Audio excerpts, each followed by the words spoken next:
What's up, people? Happy 2018. Hope all you're having a great day. I hope all you had a great New Year's Eve, New Year's Day, New Year's weekend. Um, I have to say, I was expecting more from General Hospital. This is their first episode of the new year. I was expecting it to be bigger than what it was today. Let me just say this because Days of Our Lives, they brought it today. Like, you want to talk about major. They brought it. Ron Carlivati, he nailed it out the park today. Chris Van Eaton, the rest of the crew, y'all need to step it up. Come on now. I was expecting bigger today. I'm just saying. Certain parts of that episode I liked. I liked certain parts. But I just felt like the rest of it was just the same thing that we've been getting for the last couple months. Like Michael coming in at the New Year's party talking about Nell, and it was just same old, same old. It was just like, come on, can we? Come on, let's do this differently. It's a new year. Let's talk about new things. Let's start some new drama. Let's go. Come on now, you got to come bigger and better than you did last year. It's a new one. Come on, let's get it. Um, Sam and Jason, I really don't blame Drew for coming in being a little hostile or whatever. I don't blame him one bit, but his hostilities, as usual, are aimed at the wrong damn person. You're mad at Jason for what? Jason didn't orchestrate this entire thing. He didn't malfunction your car. He didn't make it so him and Sam would be the only ones on the boat. He didn't do any of this. He didn't ask Carly to do any of this. He didn't know Carly did it at first, you know, until they realized that she did. Jason had nothing to do with this. This was all Carly. Sonny had nothing to do with it. It was all Carly. So your hostilities should be towards Carly, not Jason, not Sonny, not anybody else, not even Sam. It should be towards Carly. Sam is a liar. I feel like she's definitely playing games. Drew, mind you, Drew gave her an out today. He gave her an out. She didn't take it. He told Sam, if you want to be with Jason, let me know now and I will step aside, is what he told her. He gave her a perfect out. She sat there and told him, I'm in love with you. I want to be with you. Okay. I hope she means it. I hope she means it because you're playing a dangerous game. That man just gave you the perfect out, and it's in your best interest to take it. If you're not really into Drew and you're only with him for loyalty, he just gave you an out. You should have took it because I don't want to hear later that you're still in love with Jason, you want to be with Jason. I don't want to hear that later. So don't get mad at Drew when he lashes out at you. You know what I'm saying? But I do find it a little hypocritical of Drew because he told Sam you spent New Year's with your ex. Newsflash, Drew, you pretty much spent New Year's with your ex. Hello, Kim. You were in a car with her on New Year's. Come on now. You was in, even though y'all didn't kiss and y'all didn't do nothing, you still technically spent New Year's with your ex. But Sam trifling though, because you kissed Jason and you didn't even tell your fiance. You didn't tell him about it. So you're basically lying to his face. You're keeping secrets already to start off the new year. You're starting off the new year with a lie and, secrets.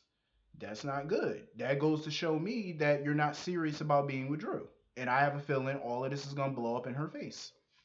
She's playing a game. In the way that she's playing this game, she's going to be the loser in the end. I have a feeling. Because nobody's really going to win. He gave her the perfect out. She should have took it. You know what this reminds me of? This reminds me of One Life to Live when Clint was with Nora. Him and Nora were engaged. They were getting married. Nora could have easily opened up her mouth and told Clint that she was still in love with Bo. She wanted to be with Bo. She even kissed Bo the night before she was to marry Clint. And it all blew up in Nora's face when he found out that the two was kissing and doing this and that behind his back. and all hell broke loose. He pulled that shotgun out on Bo. That was one of my favorite storylines. Clint pulled out that shotgun. I said, "Oh hell." Um, Sam, you are driving a wedge between these men, and mind you, the wedge was already split in the middle, and you're just opening that wedge even wider. She needs to really be honest with herself because I just at this point feel like she's not. She's not being truly honest, and it shows in her actions. If you really wanted Drew, number one, that kiss would have never happened with Jason. I get it. She still have feelings for Jason, rightfully so. You know, they have a long history together, so it's not uncommon. But if you were really over Jason, you were so much in love with Drew like you claimed, your lips would have never touched Jason's. Your lips would have never touched his. Never. And when they did, you would have told Drew automatically. And the fact that you're keeping these, these secrets from him, and you're starting the new year off like this relationship will blow up in her face. It's gonna blow up in Drew's face. Everything is just about to go to hell in a handbasket. I'm telling you now. I have that feeling. Um, Carly, this Barracuda. Carly is a headache. Like I don't know how anybody can deal with this woman every day. Like she just does not listen. Like girl, mind your business. These people are grown. Jason's grown. Drew is grown. Sam is grown. Mind your business. Get you some business, please. You have a whole hotel that you co-own. You have kids. You have a husband. You got all these things going on in your life. Why are you this perplexed? And why are you this just that's not even a word I'm looking for. Why are you so obsessed with these people? I get that Jason's her friend. I get it. That's her bestie. I get it. She's trying to look out for her bestie. But you need to chill the hell out. Like soon you'll be telling Jason what to wear, what to eat, what to drink, how to drink. Like back off. Like seriously. And I agree with Drew on that. Carly do need to back off and get her some business. Um, and I'm glad Jason sat her down and told her, back off, like just stop. But I'm pretty sure she wasn't paying him no mind. I'm pretty sure. Carly never listens to anybody. She thinks she knows best for everybody, and she really doesn't. Like that's why if you knew best, your life wouldn't be a mess. I'm just saying. It's a new year. It's time for a new Carly. Like I understand Carly is always gonna be Carly, but it's like at some point you need to mature. At some point, and that woman is nothing changes with her. Like seriously, she's still at the same level as she was years ago. Like grow up, seriously. She needs to quickly. Um, like I said, Michael came up in there. I ain't even care. He's sitting up in there. All he could do here it is New Year's, and all these people on New Year's could do is talk about other people. That's all they could do. There was no real genuine happiness with none of them. It's like all they doing is obsessing over other people. It's like, is this really what y'all New Year's is like? Like really? Cause I can tell you right now, on my New Year's, I didn't give a damn about nobody. I wasn't talking about nobody else. I wasn't thinking about nobody else. I was thinking about me and having a good time. That's all that was.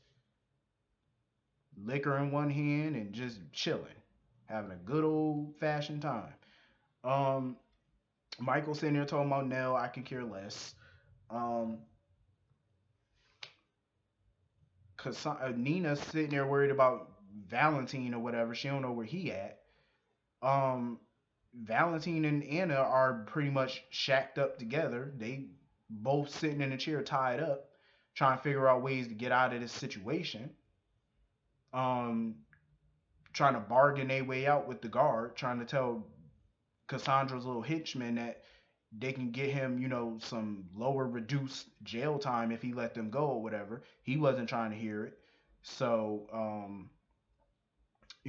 they figured a way to escape and they beat him down. Well, Anna beat him up. Um, I felt bad for Finn today.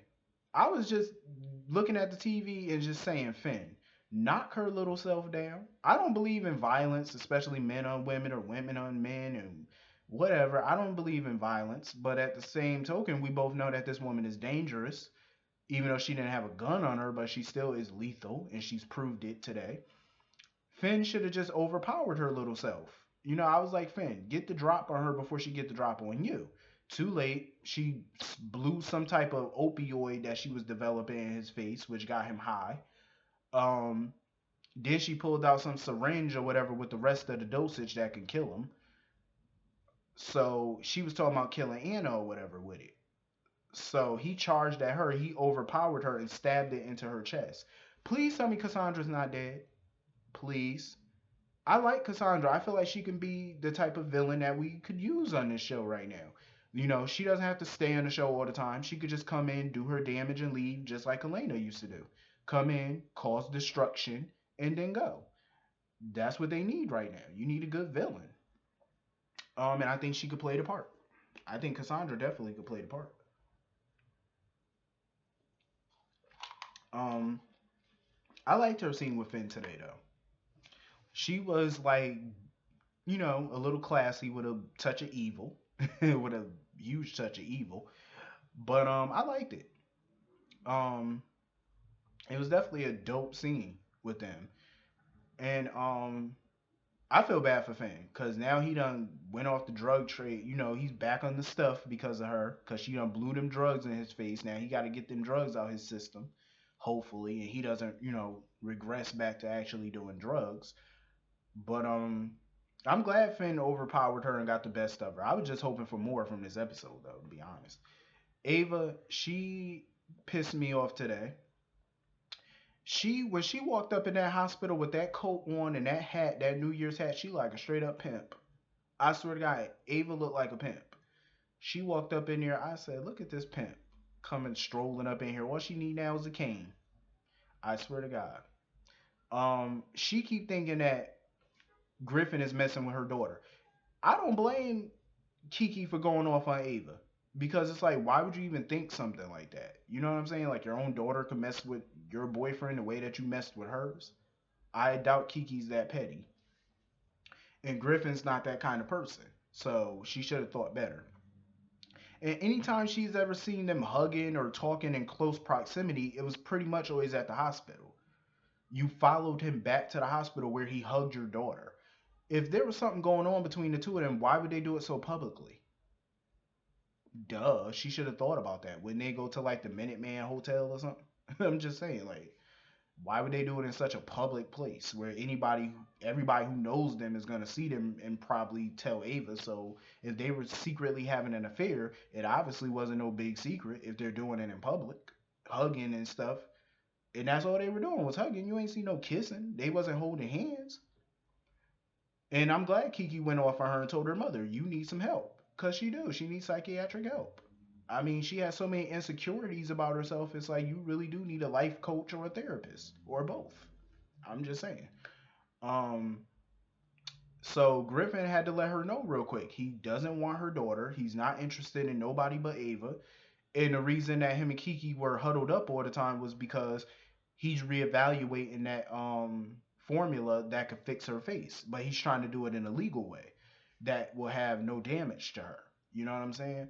So I thought that was pretty nice of him to do it, and he let her know, like, I'm not doing it for me, I'm doing it for you, because she's so obsessed with getting her old face back that he wants to do whatever he can to help her.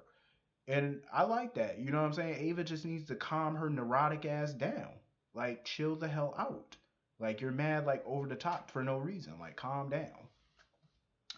But anyway, this was the episode. It was decent. Like I said, I expected more, but I felt like we're still getting 2017 and 2018. That's how I felt. I mean, it's still young. It's January, the beginning, so hopefully they come better than this. But it was decent at best. It wasn't wow, the episode didn't wow me, but it was decent. But anyway, let me know how y'all felt in the comments. Hit the like button, hit the comment button. Let me know how y'all felt, and I'll see y'all tomorrow. Peace.